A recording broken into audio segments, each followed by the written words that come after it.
Good day, all my dear fellow travelers, friends, and photographers. Once again, welcome you to my YouTube travel channel.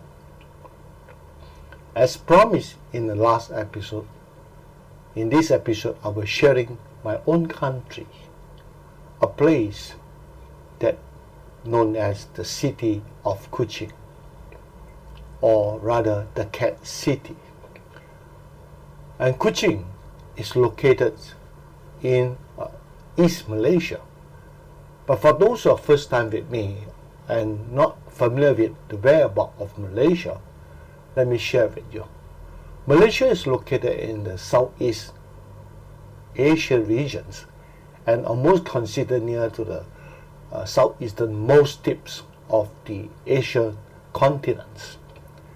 And Malaysia is comprised of two main sections. One is the peninsula that's on the left of this slide or this map, as known as the West Malaysia.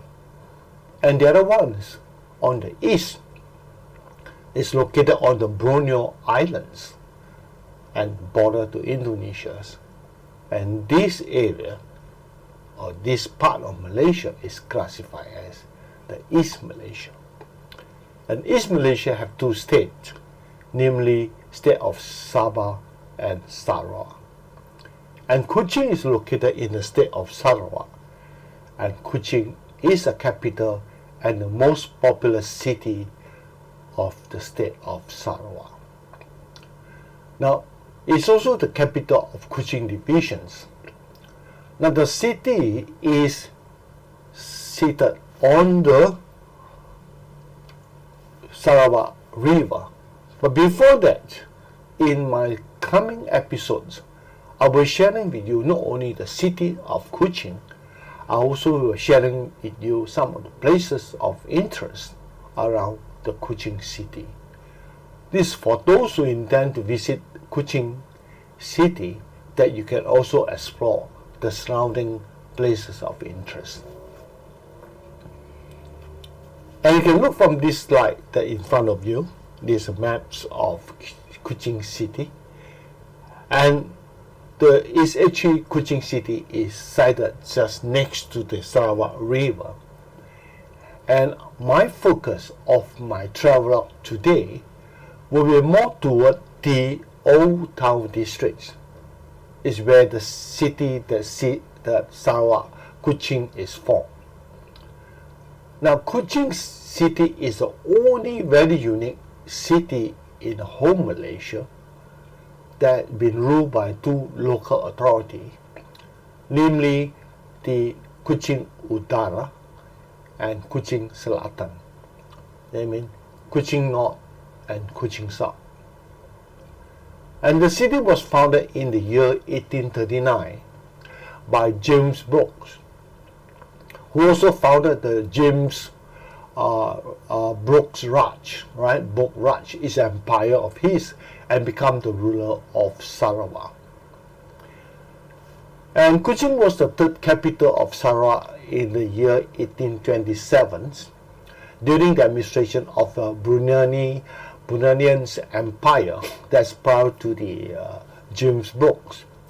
In 1841, Kuching became the capital of the Kingdom of Sarawak after the territory in the area was actually ceded to James Brooke for helping the Bruneian Empire in crushing the rebellions, particularly by the interior Borneo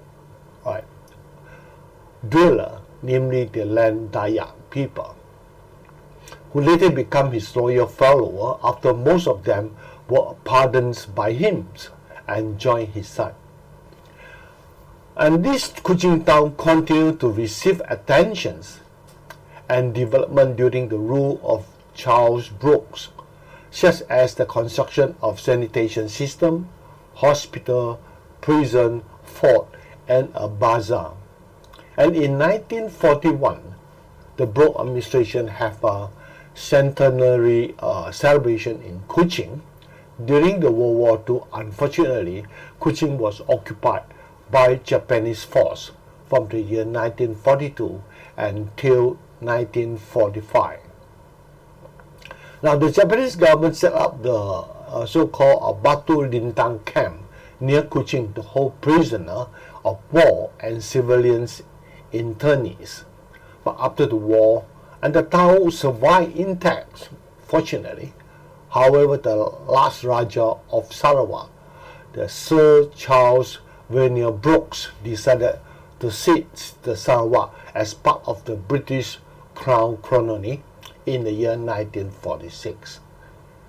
Then Kuching remained as a capital during the Crown colony periods, and after the formation of Malaysia in the year 1963, Kuching retained its status as a state capital and was granted a city status in the year 1988.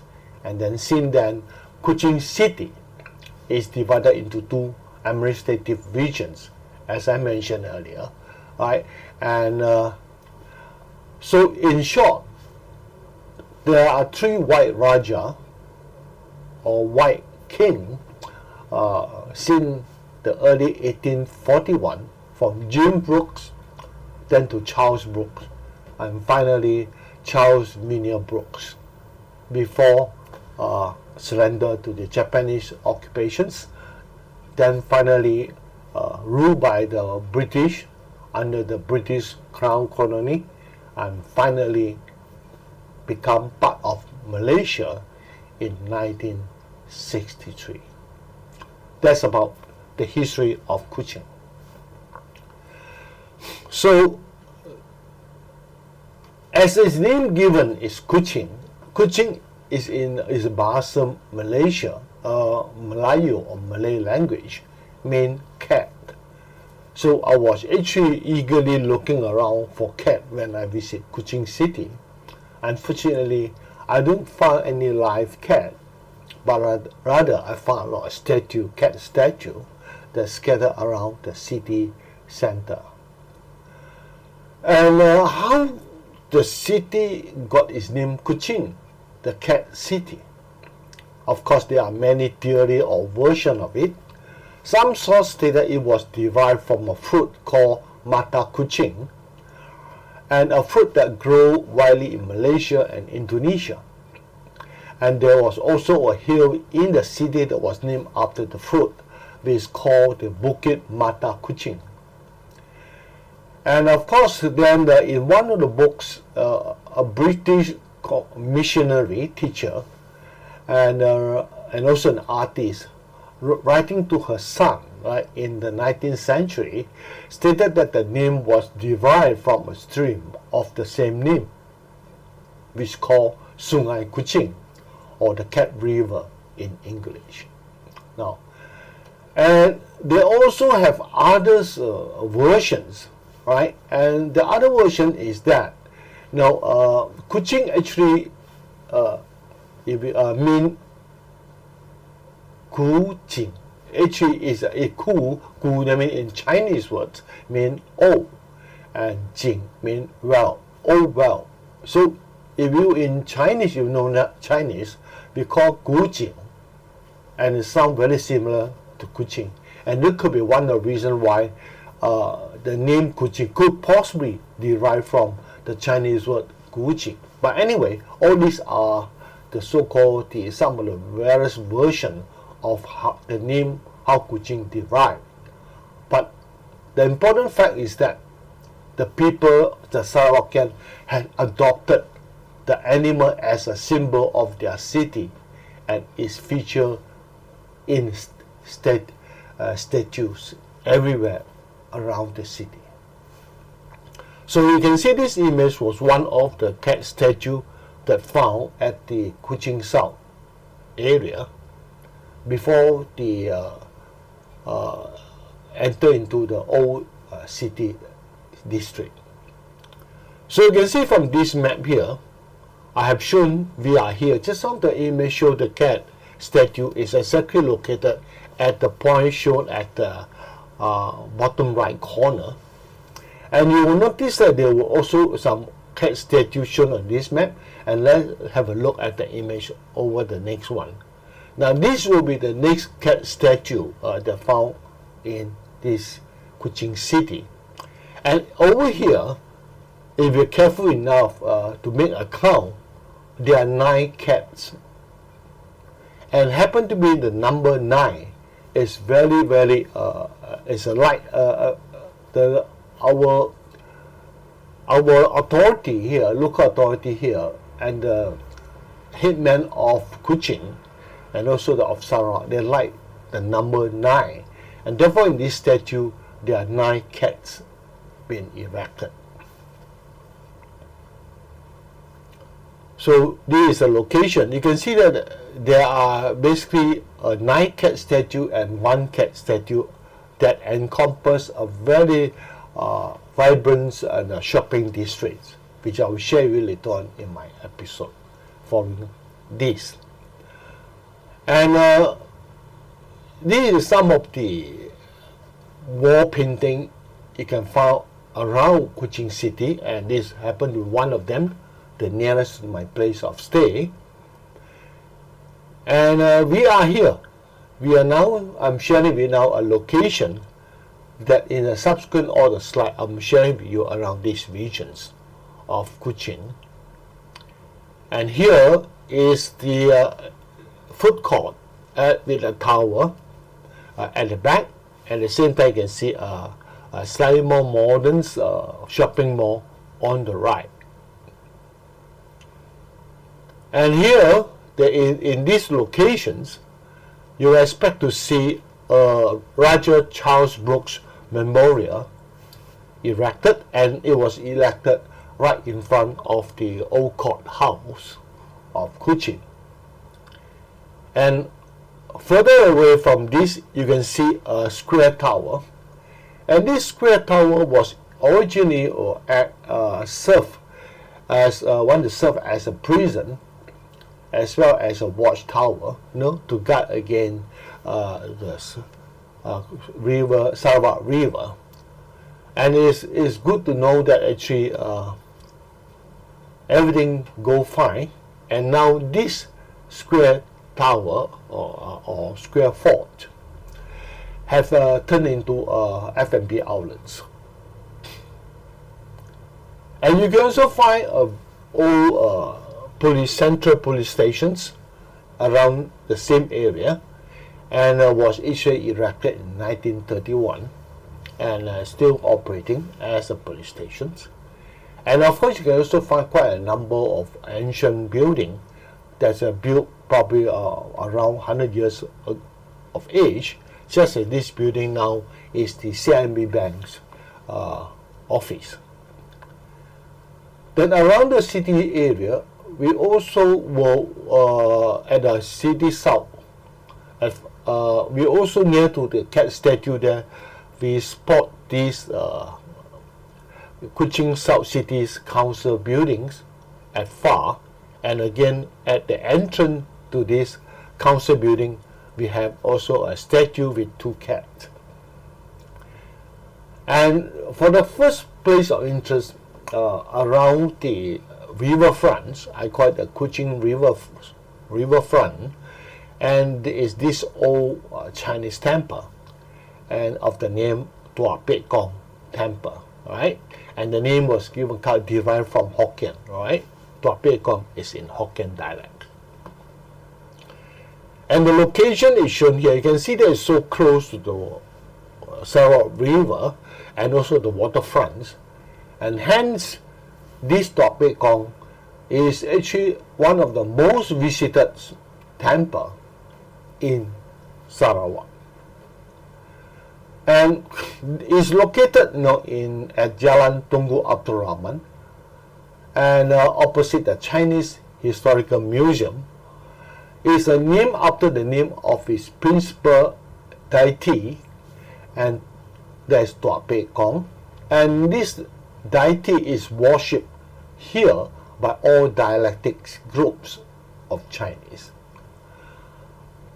Now this trinity of Chinese temple is arguably the most reverse of its kind, and if only because it's among the so-called oldest temple in Sarawak, right? So fortunately we still have this temple around.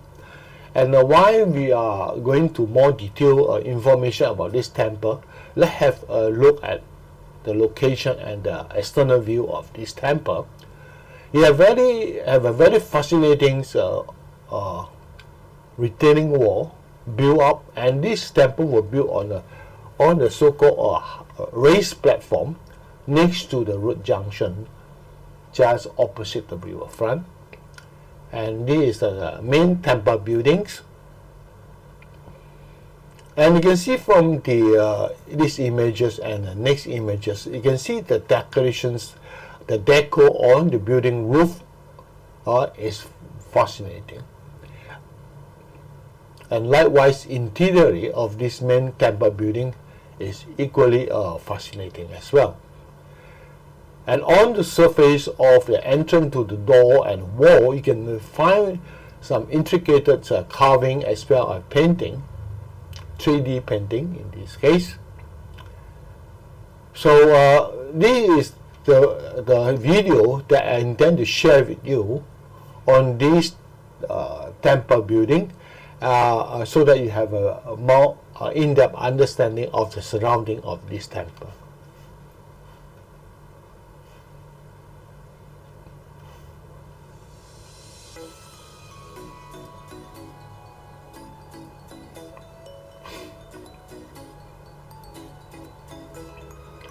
Now this is an official a place where you can see that it's seated just next to the Sarawak waterfront, and the location possibly in the ancient time there's a small stream, but now it's all been covered up, and you can see the building was surrounded with all the high rise.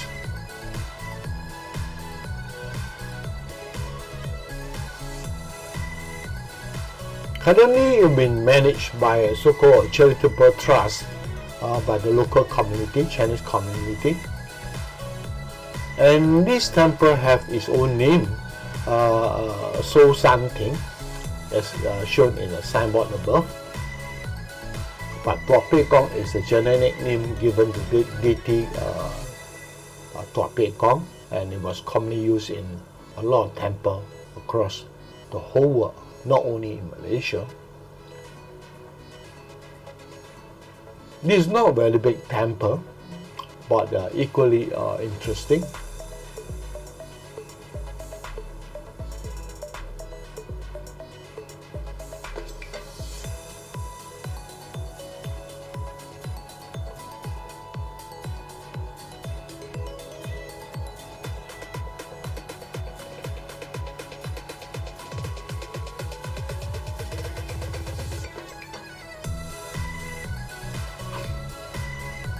Now, regarding the history of this temple, officially looking flash nearby the temple, shown that this is existing even since 1770. Sorry.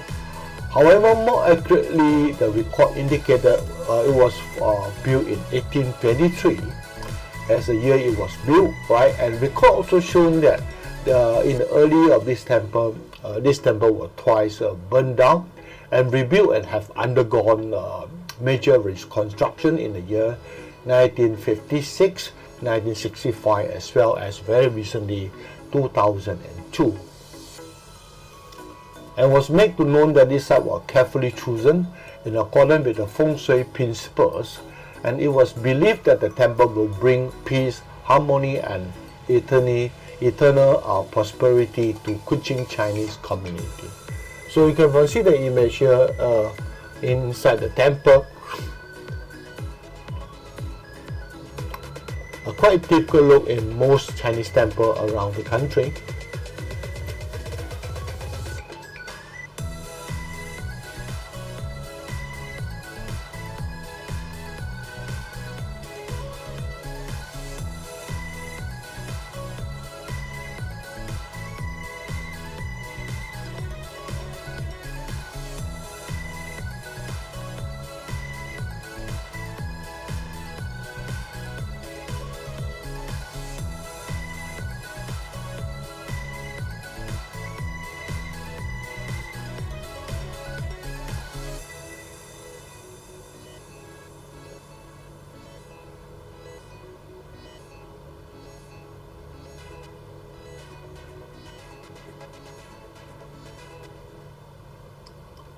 Okay, then we will move on to the next section of our travelogues.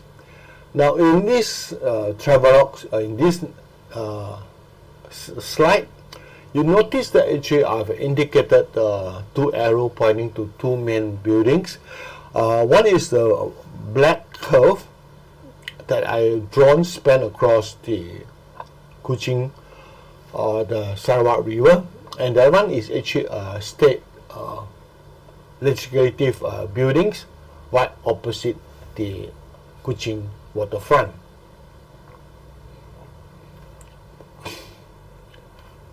Now, the building that in this image is actually is a 9-story Sarawak State Legislative Complex, or the Malay called Dewan Undangan Negeri, or DUN, right? It's where the Sarawak's 82 elected state assemblymen meet and preside over the debate and the passing of law. Now, it's fully equipped with high-tech information and also communication technology. Now, described as one of the most Asian beautiful building in Southeast Asia, with its distinctive payung roof, right, umbrella roof, right. You can see the roof here. If it looks like a semi-open umbrella, is an iconic landmark for Sarawak. It was also officially opened by the Yang di-Pertuan Agong, or rather the King of Malaysia, right, and on 27th of July 2009. In other words, this building right now is 14 years old. And then you also see a bridge, a curved suspension bridge, right in front of this state legislative building complex. And let's see some of these images. And this curved suspension bridge that built across this Sungai Sarawak, or Sarawak River, have a very nice viewing platform right at the center, as can be seen in this image. This is some of those images taken during the evening at the river Sarawak waterfront, and this is a night view of the state legislative buildings night scene. And opposite, next, just beside this state legislative building, is where the Astana, or known as palace. And of course, this palace it was built by James Brooke as a wedding gift to his wife, right? And now it's the official residence of the governor of Sarawak. And I was made to know that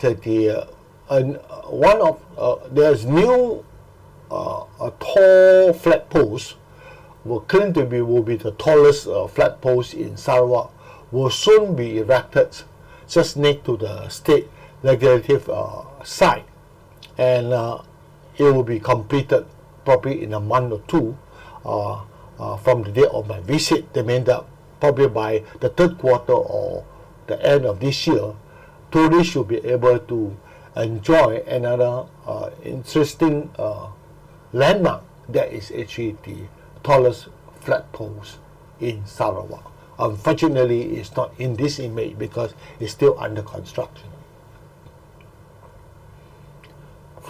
So these are some images of this beautiful suspension bridge that span over the river, Sarawak River.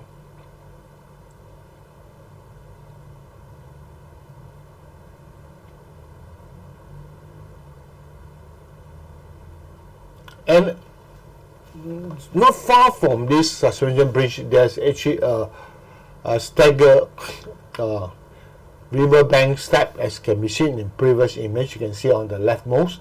This is actually to form the seat for the people to sit and watch the musical fountains that will be showcased opposite, right in front of the state legislative buildings every night. And in starting from 8:30 if I'm not mistaken, and then continue 2 more until quite late at night every day. And at this place you can also find 2 stone statues of crocodile, as can be seen in this image.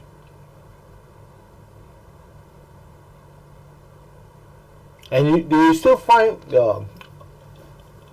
taxi, right?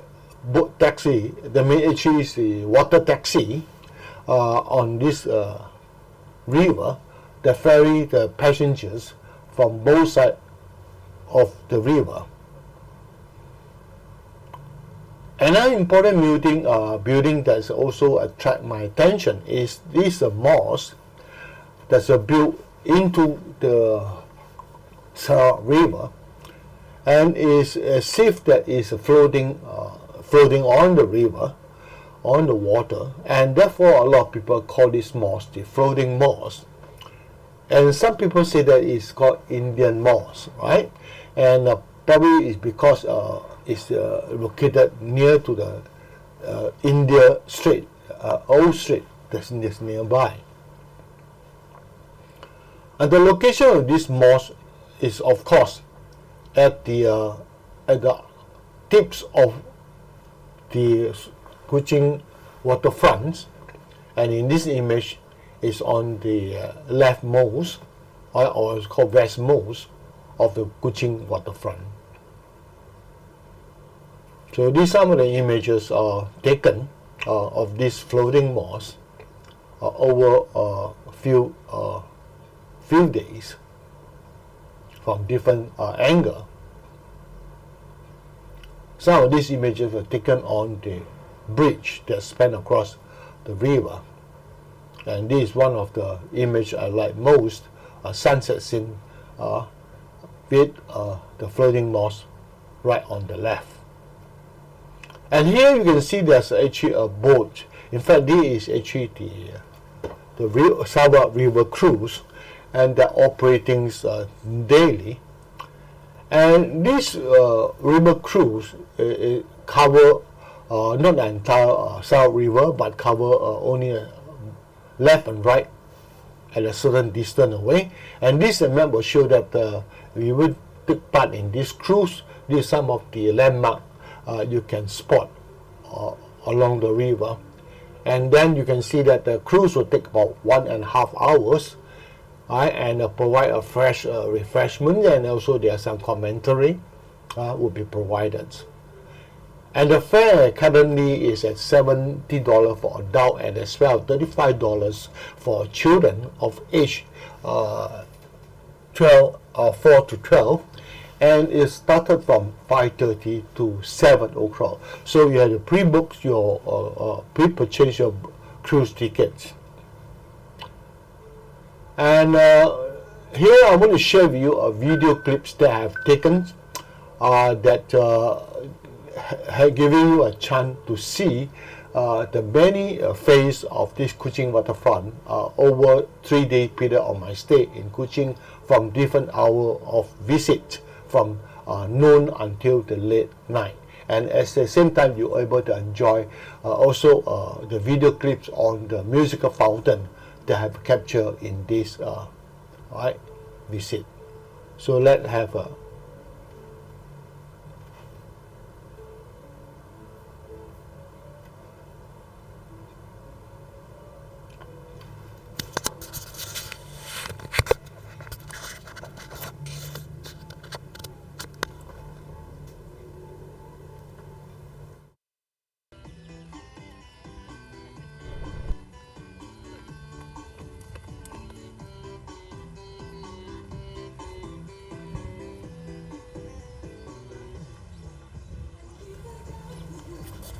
during my visit was in this moment is during the noon time, and you can see that actually the entire waterfront was deserted. Hardly can see any people. All those shades or tent that was placed there permanently was just empty. Not a single store is operating. A very quiet zone during the day. And on the other side of the river, it happened to be a good day, a sunny day, and of course it's very, very hot during the day and humid as well. So it just to show you the situation during the noon time. And at the evening, you can see people start coming into this waterfront as the sun is setting and the temperature is cooler. Weather is better now, more cooling, and you can see the found store coming up, opening. More and more vendors are now opening up their store, and these are the scene around the waterfront in the evening. Right. All this waterfront will be even getting more vibrant, and activity will getting more intense as night fall.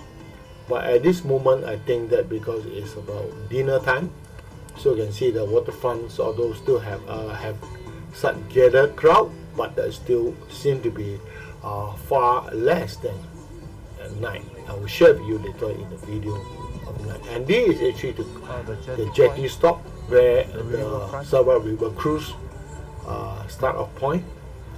And this is sign that the post next to the jetty. And you see now some of the store start putting up, so you can able to have some F&B outlets found here only at the evening time, not during the daytime, only at evening time.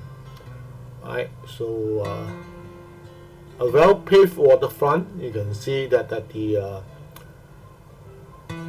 can accommodate quite a big crowd, and this of course the view of the floating mosque. And this is a video clip to share with you as a walk around this floating mosque in this Kuching waterfront. It was a sunny day.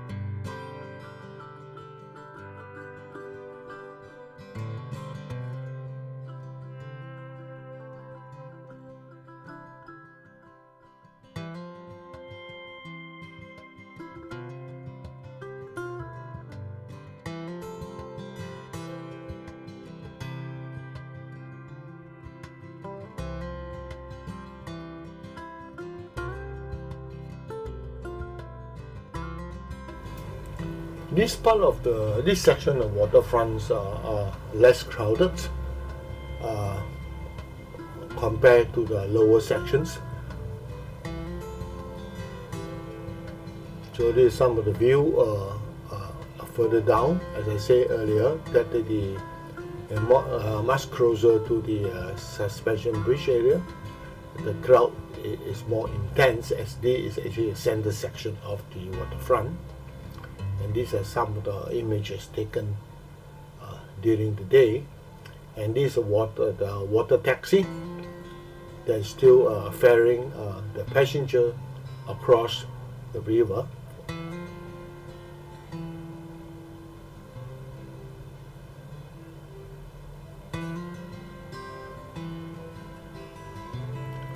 Because on the other side of the river, there are Malays kampong, or so-called the Malay villages.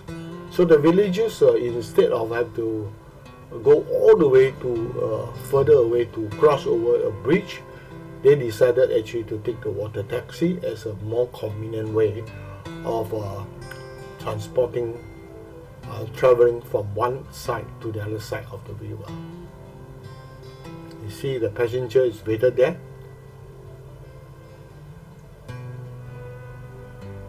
Waiting to go on board of this water taxi.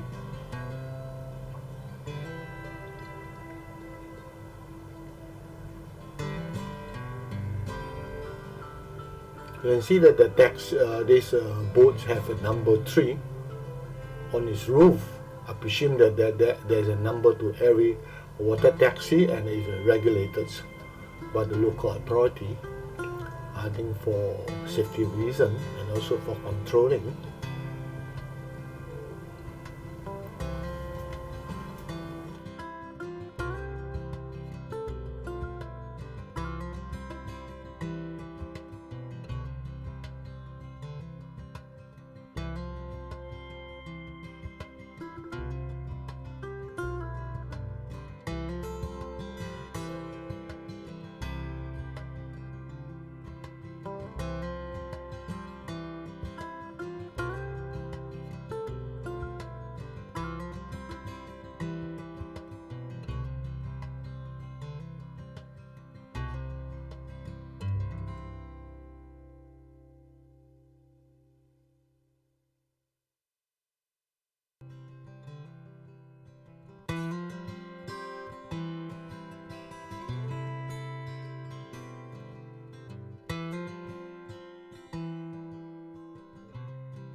And you can see that this suspension bridge were very uniquely constructed, and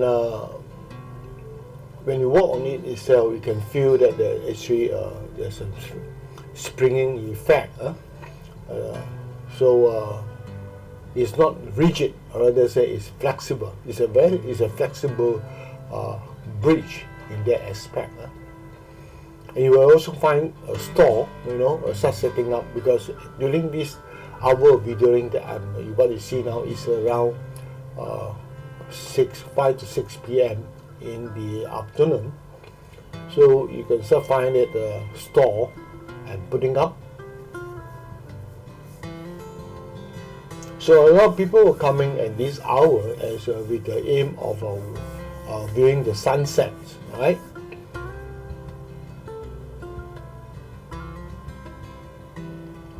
And here is the entry point to this suspension bridge, and it's strictly for pedestrian only. You can see that at the entrance it was blocks from vehicle entering.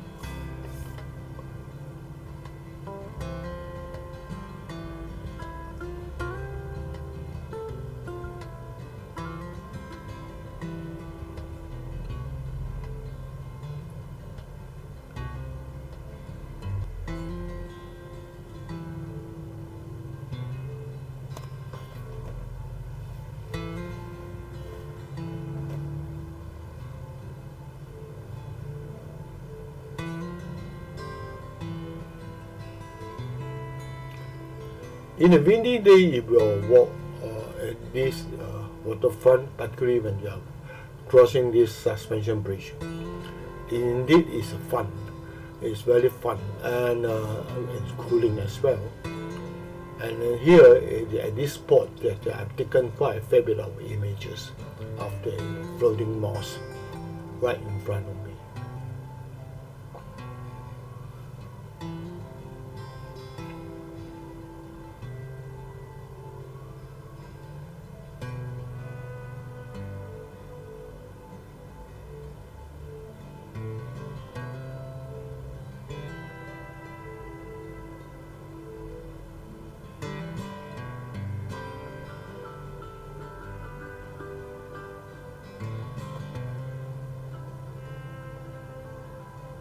I have made actually attempt to capture sunset in 3 of the evening, and only 1 of the evening I managed to capture.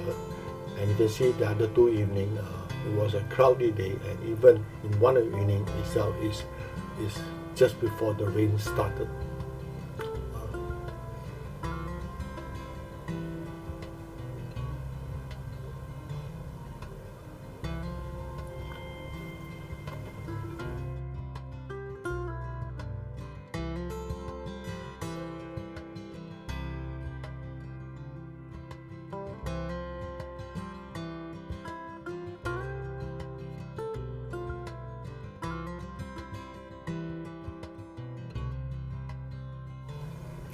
As now I'm walking toward the center span of the river, the bridge is where toward the viewing platform, right at the center of this bridge.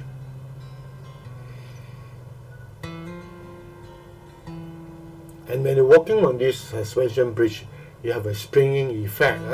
So you can see that although I'm using so-called gimbals, try to walk as carefully, as softly as possible, but still you can see that the bumpy effect on my video clips. Here you can see a cover viewing platforms. So indeed you will able to find a lot of people, but especially the local, they like to sit around in this area, enjoying the evening sunset scene.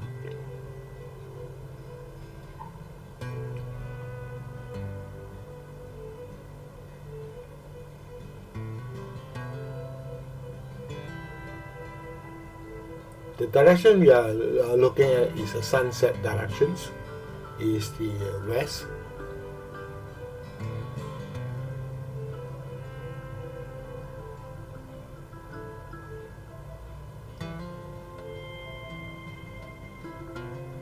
In this image, you can see that the rain already started at the far end, right behind this floating mosque.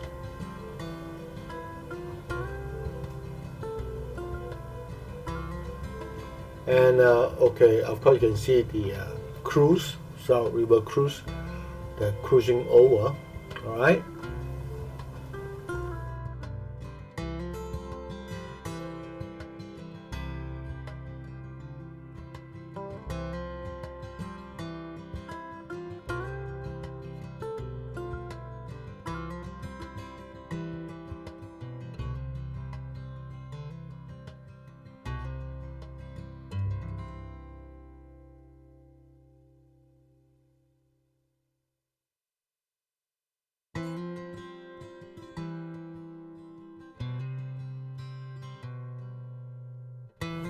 And this is a time-lapse video. And then at night, the whole waterfront turn very vibrant, full of activities. You can find a lot of artists, street singers doing their performance at various corners of this waterfront.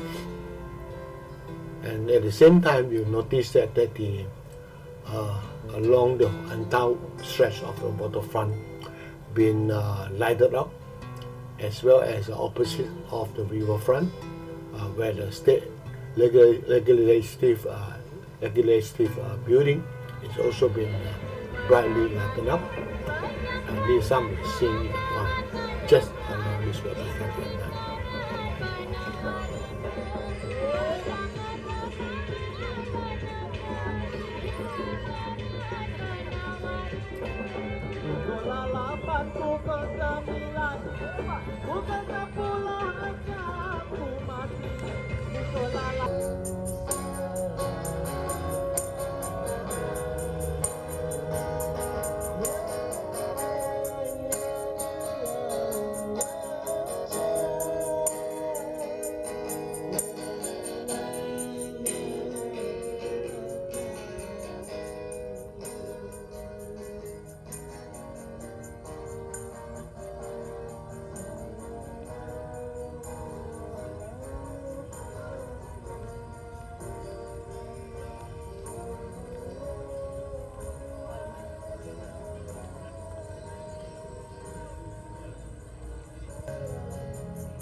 Beside the waterfront is lighted up, you can see the suspension bridge also is lighted up with multicolor LED lights and changing its color every few minutes.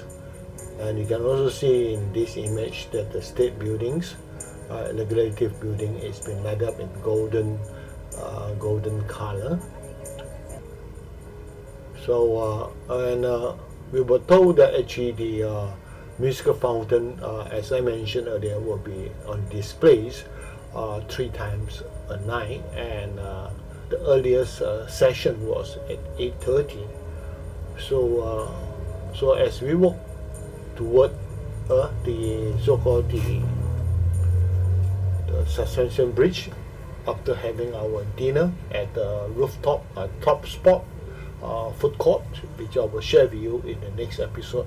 A very popular tourist spot for seafood, and is not one of the number one spot, one of the top spot, top selected food court in Kuching, Sarawak.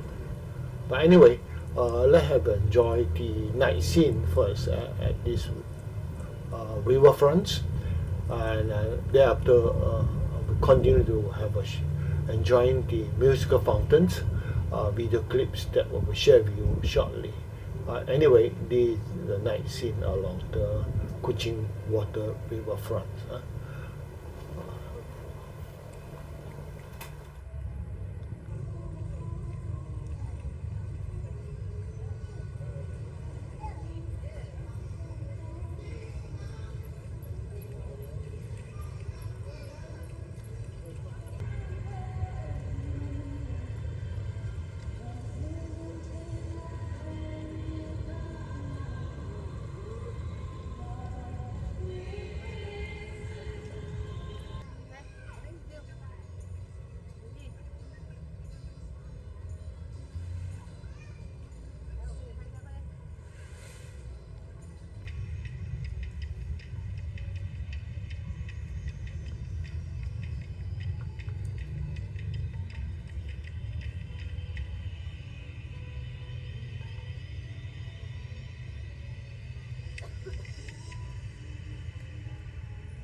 So this is actually the musical fountains that's on display, and people can just sit right at the river bank. The gate is in the form of state seated format right opposite there, directly facing this waterfront state legislative building to watch these musical fountain displays. So just stay tuned to enjoy this 5-minute long of musical fountain displays.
So this is actually the end of this first episode of my travelogue to Kuching City, and in the next episode for the Kuching City Part 2, I was sharing telling you where to eat and where to shop.